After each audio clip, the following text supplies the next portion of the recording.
Alright, so fursonas, right? They're the entities we use to identify ourselves and each other in the furry fandom. We've talked about fursonas a lot on this channel, specifically looking into whether fursonas are more than just original characters. There are good points on both sides of this idea, and it's not like there's a definitive right or wrong answer that matters anyway. I may think of them as a little bit more special than just other OCs, but to others, making that distinction isn't really all that necessary.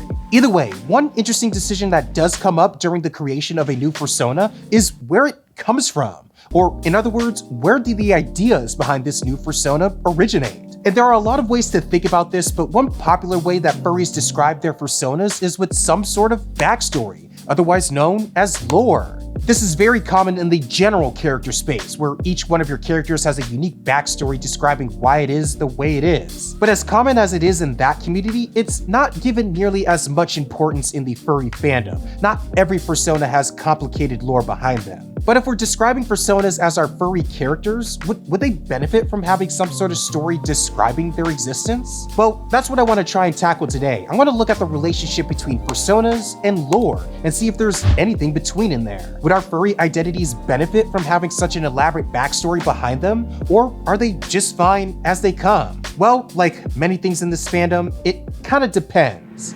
Let me explain.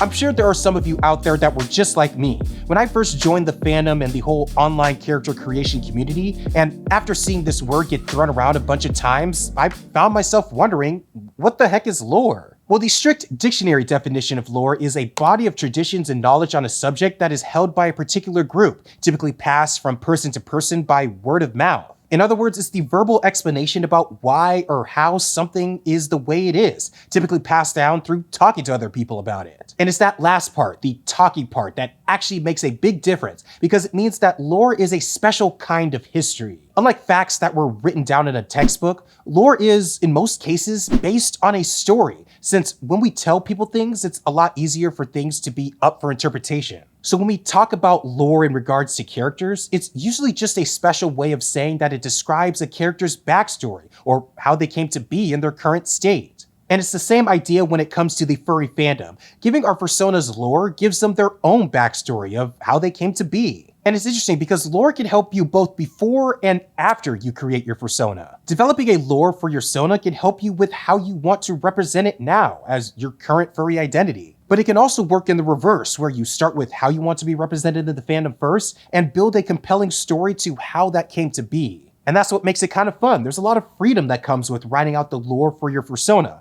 if that's what you decide to do. I say that because remember, we opened this video with the fact that not every fursona in the fandom has lore or a deep backstory. Heck, I'm included in that category. And it's not like I or anyone else who doesn't have a deep backstory for their fursona is missing anything. They're not required by any means to have any lore attached to them. So I guess the question we're really trying to ask is, who is lore for? Why do some fursonas have lore and some don't?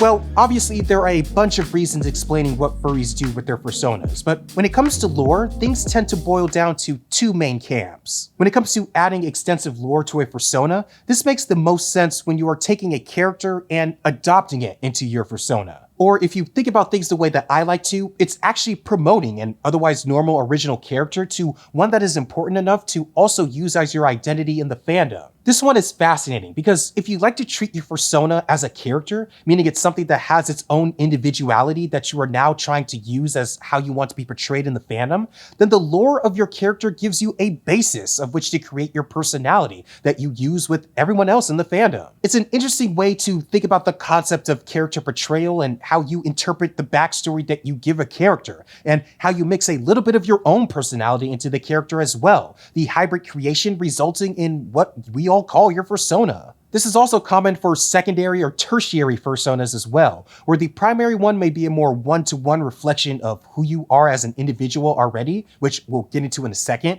but other ones that have a little bit more of a backstory to them allow you to play with different personality traits as well. So if that's how you like to think about your fursona, a character that you are adopting or upgrading to use as how you want to be presented in the fandom, then having some sort of lore attached to the character, or adopting the lore that came with it, can be a great way to base how you give your furry persona a unique personality. But that's one way of thinking about it. The second camp that I tend to notice in this fandom is with fursonas that don't adopt a backstory or lore into their character. And again, that's the camp I fall into. Many other furries and I tend to forego adding lore to our fursonas because we like thinking about our sonas as reflections of who we are as people already. Basically, if you look at who I am as a normal, regular human and transformed me into an anthropomorphic animal, the result would be my fursona, an idea I know a lot of you are into. Therefore, because our fursonas are basically who we are already, or maybe an idealized version of who we are already, we essentially don't need any extra backstory or lore attached to our character.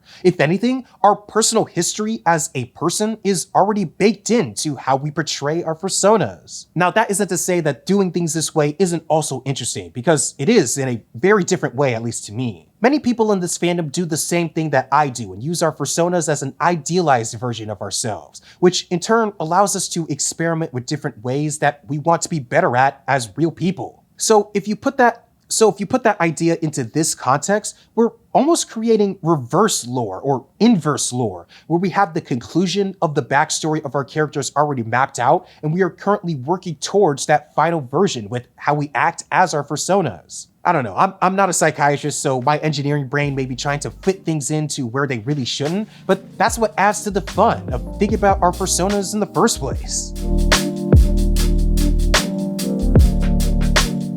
Now, obviously, this is all just one perspective on things. Maybe, in fact, I'm sure that there are more than these two general ways to think about the relationship between fursonas and their respective backstories. And again, there's no wrong way to do the lore aspect of things as well. You can have a very long and extensive backstory on why your fursona does every single little thing, or you could just say you found them on the street one day and go from there. It's really up to you, but I still think that exploring the idea of lore when it comes to the design of your fursona is still a worthy exercise to go through. It can really help with the overall development of your character personality and identity, and give you ideas of what you want to add or change or incorporate into what we all see as the final product of your fursona. It's part of the fun of the world building that a lot of this fandom really latches onto, and can add that extra little bit of uniqueness to your furry fandom identity.